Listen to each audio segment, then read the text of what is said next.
When the Sega Saturn was released, console-based first-person shooters were still pretty new.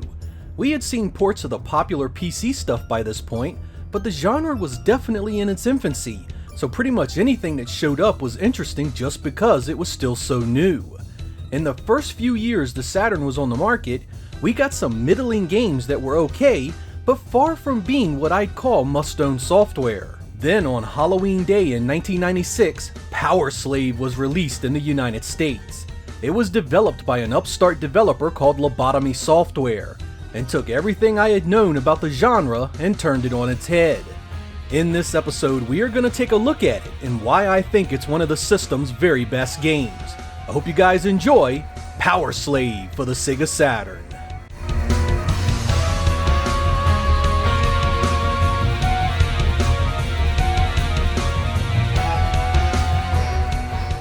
The story is pretty simple. Aliens have decided to make the Earth their new home, and of course that means we have to go.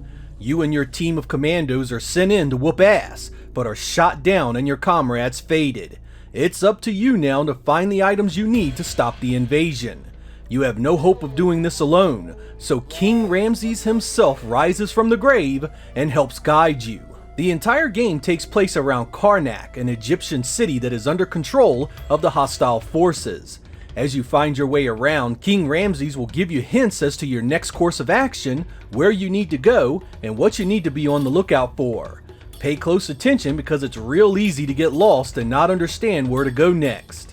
The actual title of this game, Powerslave, was directly inspired by the Iron Maiden album, which itself had an Egyptian-themed cover. It was known as Exhumed in Europe and as 1999 Pharaoh no Fukatsu in Japan.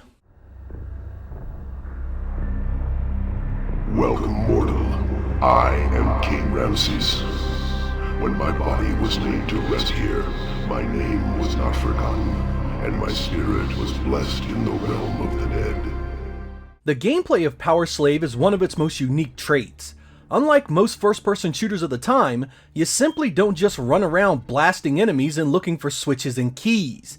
Here, the entire game world is set up to be explored, revisited, and stages often have more than one exit that leads to different parts of the map, and ultimately different weapons and items. It's frequently likened to Metroid because of its exploration-based gameplay, but also because you need artifacts that power you up and give you additional abilities. These abilities allow you to access areas you couldn't before, meaning that you'll be backtracking and replaying areas more than once. Also, unlike other first-person shooters of the time, this game is heavily designed around platforming, if you can believe it. And I don't mean the simple jumping on the steps to get to a higher platform, I mean the fall into lava and you are dead and have to start over platforming. You'll get artifacts to make this much easier as the game goes along, but it's no joke and can send you back to the beginning of a stage many times. Weapons are mainly composed of your normal swords, pistols, machine guns, and grenades, but the ammo system is based on collecting orbs and filling up your ammo gauge. Life replenishment works this way as well. Enemies start out as little more than killer crabs, but quickly become aggressive, fireball-throwing bringers of death and destruction. And it only gets worse the deeper you go in.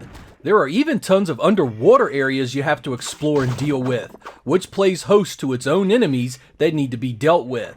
And if that weren't enough, there are traps everywhere just waiting to be set off to make your life miserable.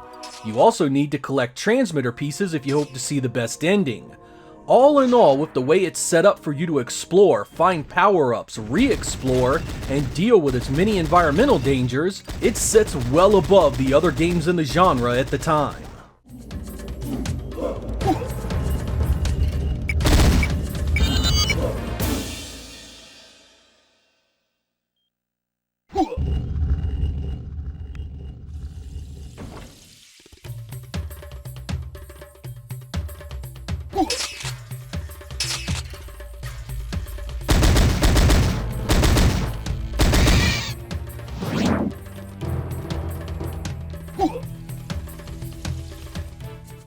Powerslave was a great looking game in its day.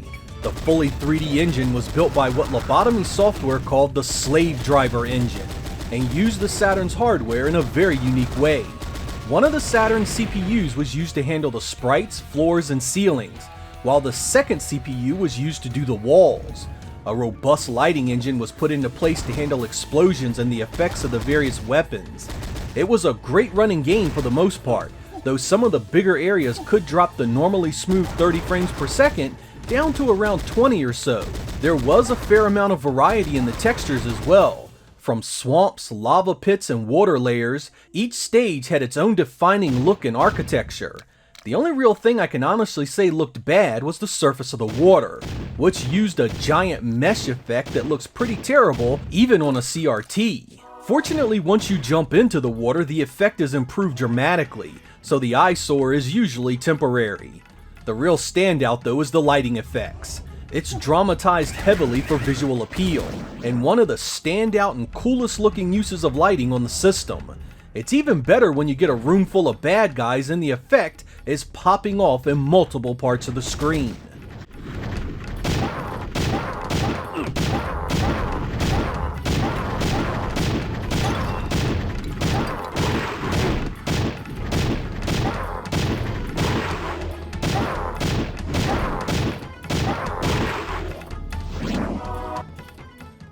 One area the game falters a bit is in its sound. Don't get me wrong, the stuff here works for the setting and culture you're in, but you'd think that a game named after an Iron Maiden album would, I don't know, maybe rock out a bit harder. Most of the music you explore and fight to is little more than ambient sounds of wind and water combined with some light drum rhythms. It's fairly tame and just comes off as something that could have been so much better. On the plus side, the voiceovers are fantastic.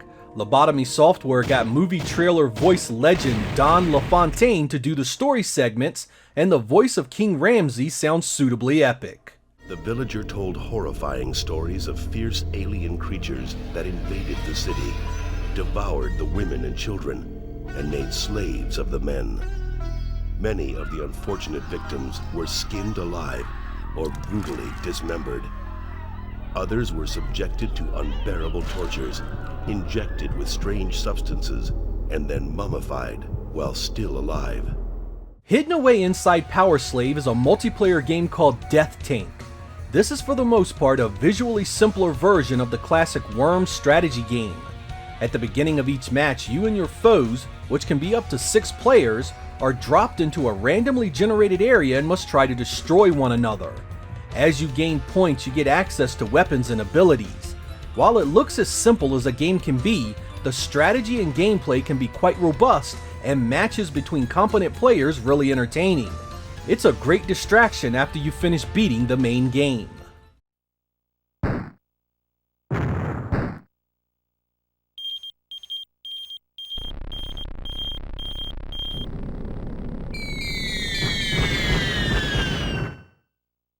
For those of you interested, there was a PC and PlayStation version of Powerslave, but both these games differ from the Saturn release.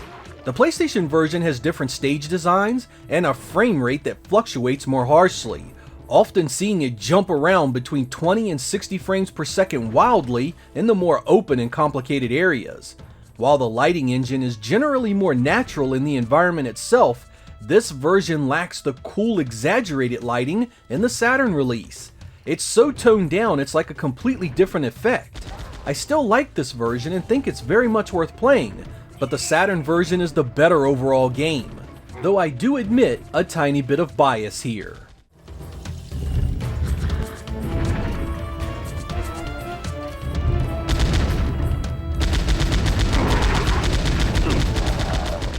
The PC version is a mostly linear affair that is much more like the other Doom clones of the time, instead of the brilliance seen in the console releases. Its stage design and gameplay are nothing like those games, which in turn has a pretty profound impact on its appeal. It's still a fun game and can be quite enjoyable, but understand that the console releases are far more open and adventuresque in their design, while this version is more like a hybrid between Doom and Duke Nukem 3D. Both have their merits, both worth playing, and both likely to spark a large divide in opinions. You can get this version running with DOSBOX on modern PCs.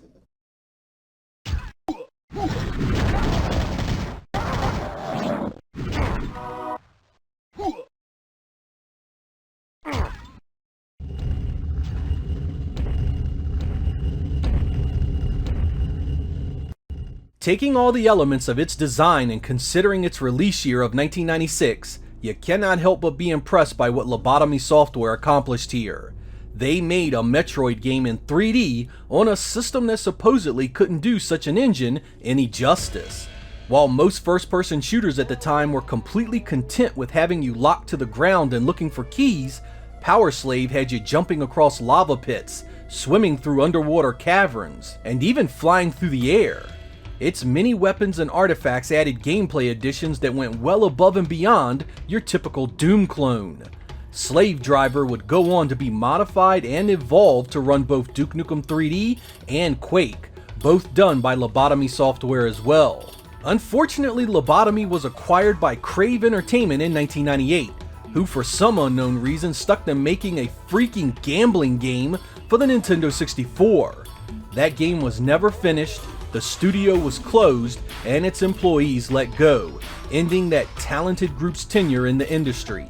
Their legacy rests with the Saturn and the 3 incredible games they developed, proving to the world that while the system was indeed complicated, those with the skill and drive to make decent software could achieve some excellent results. I'm Sega Lord X, thank you guys for watching, and I will catch you next time.